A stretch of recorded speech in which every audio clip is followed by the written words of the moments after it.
We will no longer allow the Confederacy to literally be put on a pedestal in the heart of our city. The removal of these statutes sends a clear message, an unequivocal message, to the people of New Orleans and to the people of our nation that New Orleans celebrates our diversity. Welcome back. He's one of the nation's most outspoken mayors, Mayor Mitch Landrieu. He has been uncustomarily vocal about issues that others won't touch. He's not one to hold back his opinion. But this Democrat drew national attention when he slammed the legacy of the Confederacy and ordered the removal of Civil War statues from his city. He's now the head of the U.S. Conference of Mayors and is not shy about expressing his opinions against President Trump's agenda. I sat down with him to talk about these and other matters and challenges facing Southern mayors around climate change. Mitch Landrieu was very candid as we had this discussion.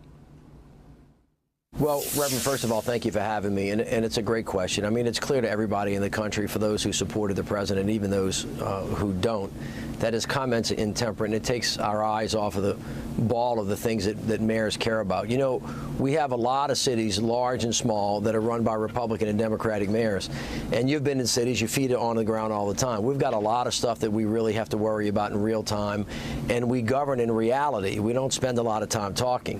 So as the president talks and he tweets and Congress gets stuck, mayors across America are just blowing and going. We're moving forward. I mean, cities across America, contrary to what the president has said many times, are not dark places. They're places of light. I mean, you see New Orleans this weekend being the host of the Essence Music Festival. It's the largest gathering of sports, entertainment, cultural, business leaders. I mean, we're just getting the work of living done every day. And so mayors are just blowing by it. And I can tell you, I hear this from Republican mayors and Democratic mayors, whether it's health care reform, global warming, infrastructure, whatever issue it is, criminal justice reform, we got our heads down, we're doing our job. We want Washington to be where it's supposed to be and help us, but if they're not going to be there, they need to get out of the way, get their foot off of our throats, and let us do the jobs that our constituents and our customers and our neighbors need us to do.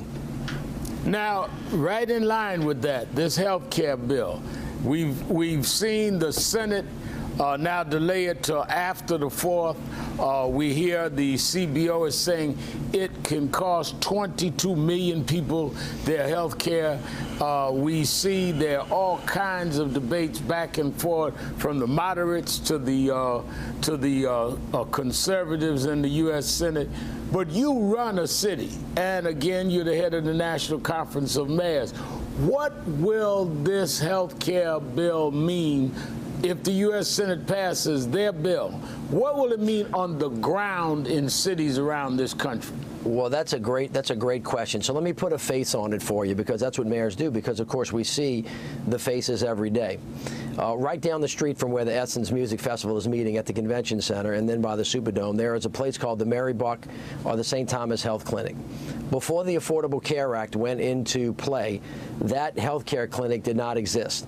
All of the workers in New Orleans used to have to go to the emergency room to get preventative care, either for acute care for breast cancer, or if their kid had an earache. And of course, if you're a daily worker, an hourly worker, you would have to sit there for 13 hours, get triaged, and basically lose your job.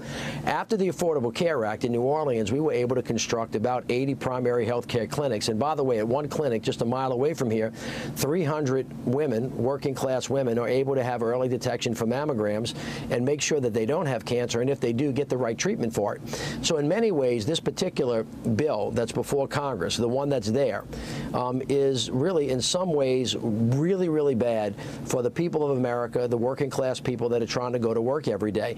You can't be happy or proud if you pass a piece of legislation that takes health care away from 22 million Americans. The president, this president, was really clear. He said, we are going to repeal and replace Obamacare, and we're going to construct something that provides more and better health care to more people for less money. That's what he said.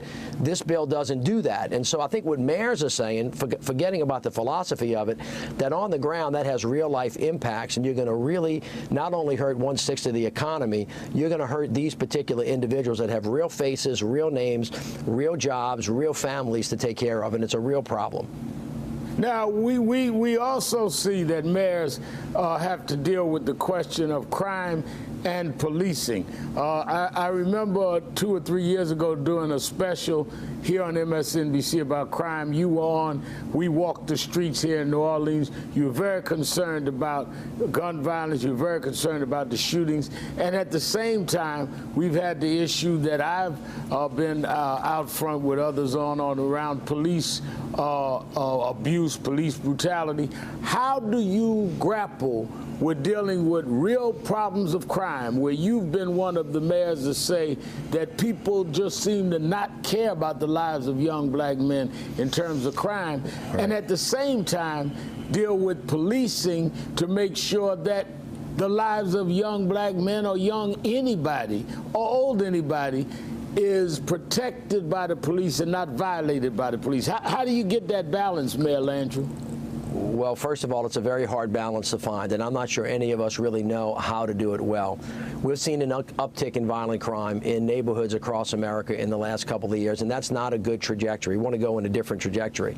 One of the things that we've all saw, unfortunately, and we saw this in New Orleans right after Katrina, was a very bad relationship between the police and the community. The federal government came in. We have a consent decree. We're working through hiring correctly, training correctly, supervising correctly, and organizing the criminal justice system in a way that sees people as individuals, not and treats them based on their behavior, not the color of the skin. We're asking people to do that with police officers too, and that takes a lot of work. You've got to build trust in the community. We're working through that, and actually our police department's doing fairly well. But simultaneously, we are seeing a lot of young men getting hurt on the streets of America. We're seeing young men who know each other shooting each other. We're seeing neighborhoods really being torn apart. All of these neighborhoods have a lot in common. There's a lot of poverty. There's a lot of joblessness. There is generally, infusion of drugs in those communities. We have a lot of wealth that has been lost over the years, and we have to look at this thing both as a public safety threat. In other words, we have to tell these young men, you have to stop hurting each other, because if you're not, we have to find a way to protect you and to protect other people. But simultaneously, we have to give them opportunities so that they can make good choices. Now, this is a very tough issue for the country to talk about. It's not one that we should shy away from, because we want to make sure everybody is safe, no matter what they look like, no matter how old they are, no matter what neighborhood they live in. And I don't think that we do a good job in this country talking about it, because it's either a law and order discussion or it's a public health discussion, and it's never both of them at the same time. So I would like to call the nation into purpose on this particular issue.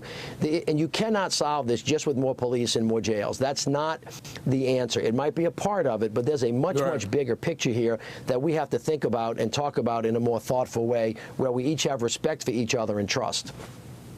Now, I've got to ask you, and I want to get to the Essence Festival, but I've got to ask you about sanctuary cities. We saw this week the Supreme Court let part of the Trump travel ban go into effect.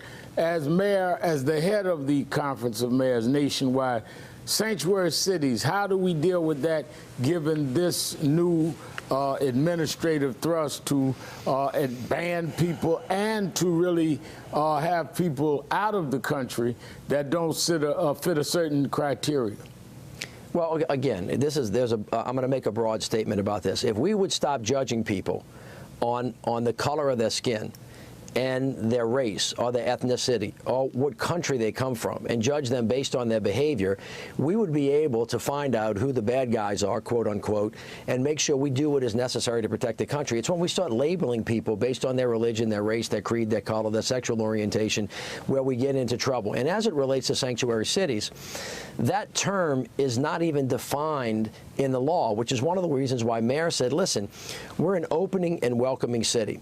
When we have a Hispanic Hispanic brothers and sisters in our city, if the first thing that we do is turn our police departments away from fighting the crime on the streets of America and actually going into, on behalf of the United States government, and becoming the forward immigration force, we're never, ever going to be able to get into the neighborhoods because they won't even trust us to talk to them. Let me give you a very specific example that our police chiefs, now these are our generals on the ground, have warned us about.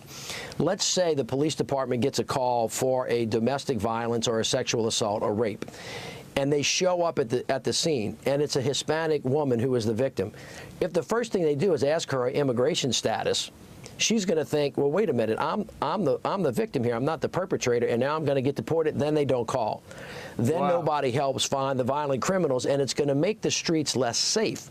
Now, all we have said is we're not going to become the federal government's deportation force for them. We're not going to violate the law. We're going to help them, but they should listen, as many presidents say, to the generals on the ground about how to secure the streets of America. And by the way, and I'm sure this is going to hurt people's feelings, when you look at the statistics, the people that are committing crimes in this country are not necessarily the undocumented immigrants. It's not the refugees. It's our neighbors. It's people in our communities, and that's a tough issue that we have to deal with, as you and I were talking about it a little bit earlier. And our police departments have to build trust in the community, and then all of us have to do a lot of other stuff to make sure that people have what is necessary so they can make the good choices, and then when they don't, that the consequences are fair and just and based on people's behavior and not the color of their skin.